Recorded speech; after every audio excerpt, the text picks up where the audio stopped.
ಎಲ್ಲೋ ಹೇಗಿದ್ದೀರಾ ಎಲ್ಲರೂ ಆರಾಮಾಗಿದ್ದೀರಾ ಅನ್ಕೋತೀನಿ. ನಾನೇ ತುಂಬ ದಿನ ಆಗಿತ್ತು ವಿಡಿಯೋ ಹಾಕಿ, ಹೊರಗಡೆ ಹೋಗಿದ್ದೆ, ಅದಕ್ಕೋಸ್ಕರ ವಿಡಿಯೋ ಹಾಕೋಕ್ಕಾಗಿರಲಿಲ್ಲ. ಮುಂದೆ ಆದರೂ ರೆಗ್ಯುಲರಾಗಿ ವಿಡಿಯೋ ಹಾಕೋಣ ಅಂತ ಟ್ರೈ ಮಾಡ್ತೀನಿ. ದಯವಿಟ್ಟು ಹೀಗೆ ಸಪೋರ್ಟ್ ಮಾಡಿ. ಯಾರು ವಿಡಿಯೋ ಹಾಕ್ತಾಯಿಲ್ಲ ಅಂತೇಳಿ ಸಪೋರ್ಟ್ ಮಾಡದೇ ಇರಬೇಡಿ. ಇನ್ನಾದ್ರೂ ಕನ್ಸಿಸ್ಟೆನ್ಸಿಯಾಗಿ ನಾನು ವಿಡಿಯೋ ಹಾಕೋಕ್ಕೆ ಟ್ರೈ ಮಾಡ್ತೀನಿ. ಇವತ್ತೊಂದು ನಾಟಿ ಸ್ಟೈಲಲ್ಲಿ ಬಿಳಿ ಕೋಳಿ ಅಂದರೆ ಬಾಯ್ಲರ್ ಕೋಳಿಲಿ ಚಿಕನ್ ಸಾಂಬಾರು ಮಾಡಿದ್ದೆ, ಅದ್ರ ಬಗ್ಗೆ ತೋರಿಸ್ತೀನಿ. ಅದಕ್ಕೂ ಮುಂಚೆ ನಾನು ಸ್ವಲ್ಪ ಟ್ರಿಪ್ಪಿಗೆ ಹೋಗಿದ್ದು ವಿಡಿಯೋ ಹಾಕ್ತೀನಿ, ಅಂದರೆ ಬೀಚ್ ಹತ್ರದ್ದು ಅಷ್ಟೇ ವಿಡಿಯೋ ಹಾಕೋದು. ಅದನ್ನು ನೋಡಿ ಕೊನೆಗೆ ಸಾಂಬಾರ್ದು ವಿಡಿಯೋ ನೋಡಿ, ದಯವಿಟ್ಟು ಕೊನೆವರೆಗೂ ವಿಡಿಯೋ ನೋಡಿ. ಈಗ ನಾಟಿ ಕೋಳಿ ಚಿಕನ್ ಸಾಂಬಾರು ಹೇಗೆ ಮಾಡಿದ್ದೆ ಅಂತ ತೋರಿಸ್ತೀನಿ. ಮೊದಲಿಗೆ ಆ್ಯಕ್ಚುಲಿ ನಾನು ಎಲ್ಲ ಥರನೂ ಮಾಡಿದ್ದೀನಿ ಚಿಕನ್ ಸಾಂಬಾರಲ್ಲಿ, ಬಟ್ ಈ ರೀತಿ ಬಿಳಿ ಕೋಳಿಲಿ ಮಾಡಿದ್ದು ಫಸ್ಟ್ ಟೈಮ್. ಅದಕ್ಕೆ ನಾನು ಫಸ್ಟ್ ಹೇಳಿದ್ದು ಸೂಪರಾಗಿದೆ ಮಾತ್ರ. ದಯವಿಟ್ಟು ಯಾರ್ಯಾರು ನನ್ನ ವಿಡಿಯೋ ನೋಡ್ತಿದ್ದೀರಾ ಕಂಪಲ್ಸರಿ ಈ ರೆಸಿಪಿ ನೋಡಿ, ನೀವು ಮನೇಲಿ ಟ್ರೈ ಮಾಡಿ. ಯಾರ್ಯಾರು ಮಾಡ್ತಾಯಿದ್ರೆ ಖುಷಿ ಆಗುತ್ತೆ. ಮತ್ತು ಇವಾಗ ನಾನು ಇದನ್ನು ಹೇಗೆ ಮಾಡಿದ್ದೆ, ಇದಕ್ಕೆಲ್ಲ ಏನೇನು ಇಂಗ್ರೀಡಿಯೆಂಟ್ಸು, ಯಾವ ಥರ ಮಾಡಿದ್ದೆ ಅಂತ ತೋರಿಸ್ಕೊಡ್ತೀನಿ. ಬಟ್ ಸಂಡೇ ಮಾಡಿದ್ರಿಂದ ನಾನೇನು ಮಾಡಿದೆ, ಮುದ್ದೆ ಏನು ಮಾಡಿರಲಿಲ್ಲ. ಅದಕ್ಕೆ ಸ್ವಲ್ಪ ಗೀ ರೈಸ್ ಥರ, ಅಂದರೆ ಗೀ ರೈಸ್ ಅಂದರೆ ಸುಮ್ಮನೆ ಲೈಟಾಗಿ ಗೀ ಹಾಕ್ಬಿಟ್ಟು ರೈಸ್ ಥರ ಮಾಡಿದ್ದೆ, ಅದಕ್ಕಷ್ಟೇ ಮಾಡಿದ್ದು, ಮುದ್ದೆ ಏನೂ ಮಾಡಿರಲಿಲ್ಲ. ಇವಾಗ ನಾನು ಇದನ್ನು ಮಸಾಲೆ ಫಸ್ಟ್ ಏನು ತೊಗೊಂಡಿದ್ದೀನಿ ಅಂತ ತೋರಿಸ್ತೀನಿ ನೋಡಿ. ಬೆಳ್ಳುಳ್ಳಿ, ಹಸಿಮೆಣಸಿನ್ಕಾಯಿ, ಈರುಳ್ಳಿ, ಕೊತ್ತಂಬರಿ ಮತ್ತು ಶುಂಠಿ, ಪುದೀನ ಇದನ್ನಷ್ಟೇ ಫಸ್ಟು ರುಬ್ಕೊಳ್ಳೋದು. ನಾನು ಪುದೀನ ಕೊತ್ತಂಬರಿ ಎಲ್ಲ ತೊಳೆದು ರೆಡಿ ಮಾಡಿ ಇಟ್ಕೊಂಡಿದ್ದೀನಿ. ಬೆಳ್ಳುಳ್ಳಿ ಬಂದು 2 ಗೆಡ್ಡೆ ತಗೊಂಡಿರೋದು. ಯಾಕೆ ಅಂದರೆ ಚಿಕನ್ನು ಆಲ್ಮೋಸ್ಟ್ 2 kg ಇದೆ, ಅದಕ್ಕೋಸ್ಕರ ನಾನು 2 ಗೆಡ್ಡೆ ತೊಗೊಂಡಿದ್ದೀನಿ. ಮತ್ತು ಶುಂಠಿ ಒಂದು 1/4 ಇಂಚಷ್ಟು ತೊಗೊಂಡಿರೋದು. ಹಸಿಮೆಣಸಿನ್ಕಾಯಿ ಬಂದು ನಾನು ಟೇಸ್ಟಿಗೋಸ್ಕರ ಒಂದು 5ರಿಂದ 6 ತೊಗೊಂಡಿರೋದು. ತುಂಬ ಜಾಸ್ತಿ, ಏಕೆಂದರೆ ನಾನು ಚಿಲ್ಲಿ ಪೌಡ್ರೂ ಕೂಡ ಹಾಕೋದ್ರಿಂದ ನಾನು ಸಾಮಾನ್ಯ ಹಸಿಮೆಣಸಿನ್ಕಾಯಿ ಸ್ವಲ್ಪ ಕಡಿಮೆನೇ ತೊಗೊಂಡಿರೋದು. ಚಿಲ್ಲಿ ಪೌಡ್ರ್ ಹಾಕಬೇಕಾದ್ರೆ ನಾನು ಹಸಿಮೆಣಸಿನ್ಕಾಯಿ ಅಷ್ಟು ಹಾಕಲ್ಲ. ಈರುಳ್ಳಿ ಖಾರಕ್ಕೆ ಟೇಸ್ಟಿಗೋಸ್ಕರ ಹಸಿಮೆಣಸಿನ್ಕಾಯಿ ರುಬ್ಬಿದ್ರೆ ಚೆನ್ನಾಗಿರುತ್ತೆ ಅನ್ನೋದಕ್ಕೋಸ್ಕರ ತಗೊಂಡಿದ್ದೀನಿ. ಮೀಡಿಯಮ್ ಸೈಜ್ 2 ಈರುಳ್ಳಿ ತೊಗೊಂಡಿರೋದು. ಯಾವಾಗಲೂ ನಾವು ಹಸಿ ಮಸಾಲೆ ಹಾಕಿ ಮಾಡೋದು ತುಂಬಾ ಕಡಿಮೆ. ಮುಂಚೆ ಎಲ್ಲ ನಾವು ಚಿಕ್ಕದ್ರಲ್ಲಿದ್ದಾಗ ಇದೇ ಥರ ಸಾಂಬಾರು ಮಾಡ್ತಾಯಿದ್ದಿದ್ದು. ಹಾಗಾಗಿ ಅದೇನೋ ಗೊತ್ತಿಲ್ಲ, ಇವತ್ತು ಮಾಡಬೇಕು ಆ ರೀತಿ ಅಂತೇಳಿ ಮಾಡಿದೆ. ಇವಾಗ ಮಸಾಲೆ ರುಬ್ಬೋ ಅಷ್ಟರೊಳಗೆ ಚಿಕನ್ ಎಷ್ಟು ತೊಗೊಂಡಿದ್ದೀನಿ ತೋರಿಸ್ತೀನಿ. ನಾನು ತೊಗೊಂಡಿರೋ ಚಿಕನ್ ಬಂದು 2 kg, ಆ್ಯಕ್ಚುಲಿ 3 kg ತೊಗೊಂಡಿರೋದು. ಇನ್ನೊಂದು ಸ್ವಲ್ಪ ಅದನ್ನು ಡ್ರೈ ಥರ ಮಾಡೋಣ ಅಂತ ಸ್ವಲ್ಪ ಎತ್ತಿಟ್ಟು ಇದನ್ನು ಸ್ವಲ್ಪ ಸಾಂಬಾರು ಥರ ಮಾಡೋಣ ಅಂತ ತೊಗೊಂಡಿರೋದು. ನಿಜವಾಗ್ಲೂ ಹೇಗಿತ್ತು ಅಂದರೆ, ನಾಟಿ ಕೋಳಿ ಸಾಂಬಾರು ಆ ರೀತಿ ಇರಲ್ಲ, ಆ ಥರ ನಾವು ಬಾಯ್ಲರ್ ಕೋಳಿ, ಬಿಳಿ ಕೋಳಿನಲ್ಲಿ ತುಂಬಾ ಈ ರೀತಿ ಮಾಡ್ಬೋದು ಸಾಂಬಾರು ಅಂತ ನನಗೆ ಅನಿಸಿದ್ದು. ಯಾಕೆ ಅಂದರೆ ಸಾಮಾನ್ಯವಾಗಿ ನಾನು ಯಾವತ್ತೂ ಬಿಳಿ ಕೋಳಿನಲ್ಲಿ ಸಾಂಬಾರು ಮಾಡೋಕ್ಕೆ ಇಷ್ಟನೇ ಪಡಲ್ಲ. ಬರೀ ಫ್ರೈ ಇಲ್ಲ ಚಾಪ್ಸ್ ಥರ ಏನು ಬೇರೆ ಬೇರೆ ಥರ ಗ್ರೀನು ರೆಡ್ಡು ಆ ರೀತಿ ಎಲ್ಲ ಮಾಡಿದ್ದೀನಿ. ಯಾವತ್ತು ಬಿಳಿ ಕೋಳಿಲಂತೂ ನಾನು ಸಾಂಬಾರು ಇದುವರೆಗೂ ಮಾಡಿಲ್ಲ. ಇವಾಗ ಚಿಕನ್ 2 kgಗೆ ನಾನು ಒಂದು ದಪ್ಪದ ಈರುಳ್ಳಿ ತಗೊಂಡು ಆಯಿಲು, ಹಸಿಮೆಣಸಿನ್ಕಾಯಿ ಹಾಕಿ ಒಗ್ಗರಣೆಗೆ ನಾನು ಚೆನ್ನಾಗಿ ಈರುಳ್ಳಿ ಫ್ರೈ ಮಾಡಿಕೊಂಡು ಅದಕ್ಕೆ ಚಿಕನ್ ಹಾಕ್ಕೊಳ್ತಿದ್ದೀನಿ. ಕುಕ್ಕರಲ್ಲಿ ಇಟ್ಟಿದ್ದೀನಿ ಅಂದರೆ ಕುಕ್ಕರಲ್ಲಿ ನಾನು ಅದು ವಿಸಲ್ ಕೂಗ್ಸಲ್ಲ.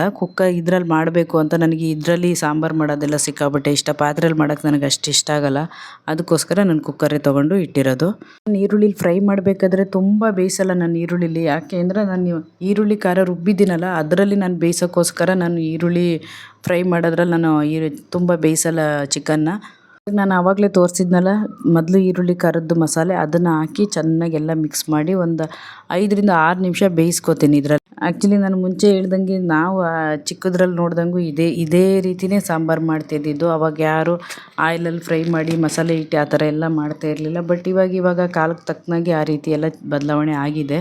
ಆದ್ರೂ ಟೇಸ್ಟ್ ಮಾತ್ರ ಇದೇ ತುಂಬ ಚೆನ್ನಾಗಿತ್ತು, ಈ ಥರ ಹಸಿ ಮಸಾಲೆ ಇಟ್ಟು ಮಾಡೋದೇ ಅಂತ ಅನ್ನಿಸ್ತು. ಅದಕ್ಕೆ ಕಾಯಿ ಖಾರ ತೊಗೊಂಡಿರೋದು. ಕಾಯಿ ಬಂದು ನಾನು ಅರ್ಧದಲ್ಲಿ 1/4 ಭಾಗ ಅಷ್ಟು ತೊಗೊಂಡಿದ್ದೀನಿ, ಜಾಸ್ತಿ ಹಾಕೋದು ಬೇಡ. ಯಾಕೆ ಅಂದರೆ ಕಡಲೆ ಹಾಕ್ಬೇಕಾದ್ರೆ ಆದಷ್ಟು ಕಾಯಿ ಕಡಿಮೆ ತೊಗೊಂಡ್ರೆ ತುಂಬ ಚೆನ್ನಾಗಿರುತ್ತೆ ಅನ್ನೋದಕ್ಕೋಸ್ಕರ ಕಾಯಿ ಅರ್ಧದಲ್ಲಿ 1/4 ಭಾಗ ತೊಗೊಂಡಿದ್ದೀನಿ. ಕಡಲೆ ಬಂದು 2ರಿಂದ 3 ಟೇಬಲ್ ಸ್ಪೂನ್ ತೊಗೊಂಡಿದ್ದೀನಿ. ಮತ್ತು ಚಕ್ಕೆ ಸ್ವಲ್ಪ ತೊಗೊಂಡಿದ್ದೀನಿ, ಲವಂಗ ಒಂದು 5ರಿಂದ 6. ಅದರೊಟ್ಟಿಗೆ ಒಂದು ಟೊಮೊಟೊ ತೊಗೊಂಡಿದ್ದೀನಿ. ನಾನು ಇದಕ್ಕೆ ಮೆಣಸುಕಾಳಾಗಲಿ ಮತ್ತು ಗಸಗಸೆ ಆಗಲಿ ಹಾಕ್ತಾಯಿಲ್ಲ, ಬರೀ ಚಕ್ಕೆ ಲವಂಗ ಅಷ್ಟೇ ಹಾಕ್ತಿರೋದು. ಒಂದು ಟೊಮೊಟೊ ತೊಗೊಂಡಿದ್ದೀನಿ, ಅದು ಬಂದು ನಾಟಿ ಟೊಮೊಟೊ ಕೂಡ ತಗೊಂಡಿಲ್ಲ, ಫಾರಮ್ ಟೊಮೊಟೊ. ನಾನು ಯಾವಾಗಲೂ ವೀಡಿಯೋಗಳಲ್ಲೆಲ್ಲ ನೋಡಿದ್ದೀರ, ನನಗೆ ನಾಟಿ ಟೊಮೊಟೊ ಅಂದ್ರೇ ಇಷ್ಟ ಇಲ್ಲ. ಅದರೊಟ್ಟಿಗೆ ಚಿಲ್ಲಿ ಪೌಡ್ರ್ ಹಾಕೋತಾ ಇದ್ದೀನಿ. ಚಿಲ್ಲಿ ಪೌಡ್ರ್ ಬಂದು 1.5 ಟೇಬಲ್ ಸ್ಪೂನ್ ತೊಗೋತೀನಿ. ಯಾಕೆ ಅಂದರೆ ಇದು ಹೊಸ್ದಾಗಿ ಮಾಡಿ ಇಟ್ಟಿರೋದು, ತುಂಬಾ ಖಾರ ಇರುತ್ತೆ ಅನ್ನೋದಕ್ಕೋಸ್ಕರ ನಾನು ಸ್ವಲ್ಪ 1.5 ಟೇಬಲ್ ಸ್ಪೂನ್ ಅಷ್ಟೇ ಹಾಕ್ಕೊಳ್ತಿದ್ದೀನಿ. ಧನಿಯಾ ಪೌಡ್ರು ಅಷ್ಟೇ, ಈಗ ಮೊನ್ನೆ ಮಾಡಿದ್ದು ಧನಿಯಾ ಪೌಡ್ರು, ಚಿಲ್ಲಿ ಪೌಡ್ರ್ ಎಲ್ಲ ಖಾಲಿಯಾಗಿತ್ತು ಅಂತ ಮಸಾಲೆನ, ಅದನ್ನು ಅಷ್ಟೇ 2 ಟೇಬಲ್ ಸ್ಪೂನ್ ತೊಗೊಳ್ತೀನಿ. ಧನಿಯಾ ಪೌಡ್ರು ಅಷ್ಟೇ, ನಾನು ಮನೇಲಿ ಮಾಡೋದಾದ್ರೂ ಕೂಡ ಇದು ಧನಿಯಾ ಪೌಡ್ರು ಬಂದು ಹುಳಿ ಸಾಂಬಾರಿಗೆ ನಾನು ಜಾಸ್ತಿ ಹಾಕಲ್ಲ ಇದನ್ನು. ಯಾಕೆ ಅಂದರೆ ಇದು ನಾನ್ ವೆಜ್ಜು ಮತ್ತು ಮಸಾಲೆ ಇಟ್ಟು ಏನು ಮಾಡ್ತೀನಿ ಅದಕ್ಕಷ್ಟೇ ಈ ಧನಿಯಾ ಪೌಡ್ರ್ ಹಾಕ್ಕೊಳ್ಳೋದು. ಹುಳಿ ಸಾಂಬಾರು ಇಟ್ಟು ಮಾಡೋದಾದರೆ ಬರೀ ಸಾಂಬಾರು ಪೌಡ್ರ್ ಥರ ಹಾಕ್ತೀನಿ, ಈ ಧನಿಯಾ ಪೌಡ್ರನ್ನೆಲ್ಲ ನಾನು ಹಾಕ್ಕೊಳ್ಳಲ್ಲ. ಇವಾಗ ನೋಡಿ ಈರುಳ್ಳಿ ಕರ್ದಲ್ಲಿ ನಾನು ಆಲ್ಮೋಸ್ಟ್ ಬೇಯಕ್ಕೆ ಇಟ್ಟಿದ್ನಲ್ಲ, ಆಯಿಲ್ ಬಿಟ್ಕೊಂಡಿದೆ ಇವಾಗ. 80% ಈರುಳ್ಳಿಗೆ ಮಸಾಲೆಲ್ಲೇ ಬೇಯಿಸಲ್ಲ ಈರುಳ್ಳಿನ. ಯಾಕೆ ಅಂದರೆ ನಾನು 80% ಇದರಲ್ಲೇ ಬೇಯಿಸ್ಬಿಟ್ರೆ ಮತ್ತೆ ಕಾಯಿ ಮಸಾಲೆ ಒಟ್ಟಿಗೆ ಬೇಯಲ್ಲ, ಮಸಾಲೆ ಹಿಡಿಯಲ್ಲ. ಅದಕ್ಕೋಸ್ಕರ ಒಂದು 50% ಅಷ್ಟೇ ಬೇಯಿಸ್ಕೊತೀನಿ. ಇನ್ನು 50% ಕಾಯಿ ಮಸಾಲೆಯಲ್ಲಿ ಬೇಯಿಸ್ಕೊತೀನಿ. ಎರಡನ್ನೂ ಈರುಳ್ಳಿ ಖಾರ ಮತ್ತು ಕಾಯಿ ಮಸಾಲೆ ಮೀಡಿಯಮ್ಮಾಗೆ ಎರಡನ್ನೂ 50% ಬೇಯಿಸ್ಕೊಂಡೆ ನಾನು ಇದು ಮಾಡೋದು. ಬಟ್ ತುಂಬಾ ಚೆನ್ನಾಗಿತ್ತು. ನನಗೆ ಎಷ್ಟು ಖುಷಿ ಆಯಿತು ಅಂದರೆ ಅಷ್ಟು ಖುಷಿ ಆಯಿತು. ಒಂಥರ ಏನು ತಲೆನೋವಿಲ್ಲದೆ ಬೇಗ ಆಯಿತು ಮತ್ತು ರುಚಿನೂ ಅಷ್ಟೇ ಚೆನ್ನಾಗಿತ್ತು, ಬೇಗ ಕೂಡ ಆಯಿತು ಅಂತ ಅನ್ನಿಸ್ತು. ಕನ್ಸಿಸ್ಟೆನ್ಸಿ ಬಂದು ನಾನು ರೈಸಿಗೆ ಮಾಡ್ತಾಯಿದ್ದೀನಿ. ಮಧ್ಯಾಹ್ನ ರೈಸಿಗೆ ಮಾಡಿದ್ದೆ, ನೈಟು ಅದಕ್ಕೆ ರೊಟ್ಟಿ ಮಾಡಿದ್ದೆ ನಾನು. ಆಲ್ಮೋಸ್ಟ್ ನಮ್ಮ ಮನೇಲಿ ಈ ರೀತಿ ಚಿಕನ್ ಅಂದರೆ ಸಿಕ್ಕಾಪಟ್ಟೆ ಇಷ್ಟಪಡ್ತಾರೆ. ಅದರಲ್ಲಿ ಈ ಥರ ಸಾಂಬಾರು ಅಂದರೆ ಯಾವಾಗಲೂ. ಇತ್ತೀಚೆಗೆ ಚಿಕನ್ ಸ್ವಲ್ಪ ಕಡಿಮೆನೇ ಮಾಡಿದ್ದೀನಿ. ಮನೆಯಲ್ಲೆಲ್ಲ ನಾನ್ ವೆಜ್ಜು ನಾವು ಆಲ್ಮೋಸ್ಟು ತುಂಬಾ ಕಡಿಮೆ ಮಾಡೋದು. ಅದರಲ್ಲೂ ಇತ್ತೀಚೆಗೆ ಚಿಕನ್ ಬರೀ ಫ್ರೈ ಅದು ಇದು ಚಾಪ್ಸು ಬೇರೆ ಬೇರೆ ಥರ ಎಲ್ಲ ವೀಡಿಯೋಗೋಸ್ಕರನೂ ಮಾಡಬೇಕು ಅಂತ ಏನೋ ಬೇರೆ ಬೇರೆ ಥರ ಎಲ್ಲ ಮಾಡ್ತಾಯಿದ್ದೆ ಹೊಸ್ದಾಗಿ. ಅದೇ ಥರ ತಿಂದು ಒಂದು ಹೊಸ ಟೇಸ್ಟು ತಿಂದಿದ್ದಕ್ಕೋ ಏನೋ ಗೊತ್ತಿಲ್ಲ, ಸೂಪರಾಗಿತ್ತು ಮಾತ್ರ, ತುಂಬಾ ಚೆನ್ನಾಗಿತ್ತು. ಇದನ್ನೊಂದು 7ರಿಂದ 8 ನಿಮಿಷ ನಾನು ಮುಚ್ಚಳ ಮುಚ್ಚಿ ಬೇಯಿಸ್ಕೊತೀನಿ. ಫೈನಲಿ ನೋಡಿ ಇವಾಗ ಆಗಿದೆ. ಬಟ್ ಇಲ್ಲಿ ನೋಡೋದಕ್ಕೆ ಇದಕ್ಕೆ ಅನ್ನೋದಕ್ಕಿಂತ ದಯವಿಟ್ಟು ಯಾರ್ಯಾರು ಈ ರೀತಿ ಮಾಡಲ್ಲ ಚಿಕನ್ ಸಾಂಬಾರನ್ನ ಅಂತ ಅಂದರೆ, ಹಳ್ಳಿ ಕಡೆ ಎಲ್ಲ ಸಾಮಾನ್ಯವಾಗಿ ಈ ರೀತಿಯೇ ಮಾಡೋದು ಇವಾಗ್ಲೂ.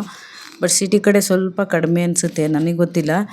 ಯಾರ್ಯಾರು ಈ ವಿಡಿಯೋ ನೋಡ್ತಿದ್ದೀರಾ ದಯವಿಟ್ಟು ಈ ರೀತಿ ಒಂದು ಸರಿ ಟ್ರೈ ಮಾಡಿ. ಇದಕ್ಕೆ ಯಾವ ಗರಂ ಮಸಾಲೆನೂ ಬೇಕಾಗಲ್ಲ ಮತ್ತು ಯಾವ ಇದು ಆಯಿಲಲ್ಲಿ ಫ್ರೈ ಮಾಡಿ ಮಸಾಲೆ ರುಬ್ಬಿ ಮಾಡಬೇಕು ಅನ್ನೋದು ಏನಿರಲ್ಲ. ತುಂಬಾ ಚೆನ್ನಾಗಿದೆ ಅಂದರೆ ತುಂಬಾ ಚೆನ್ನಾಗಿದೆ.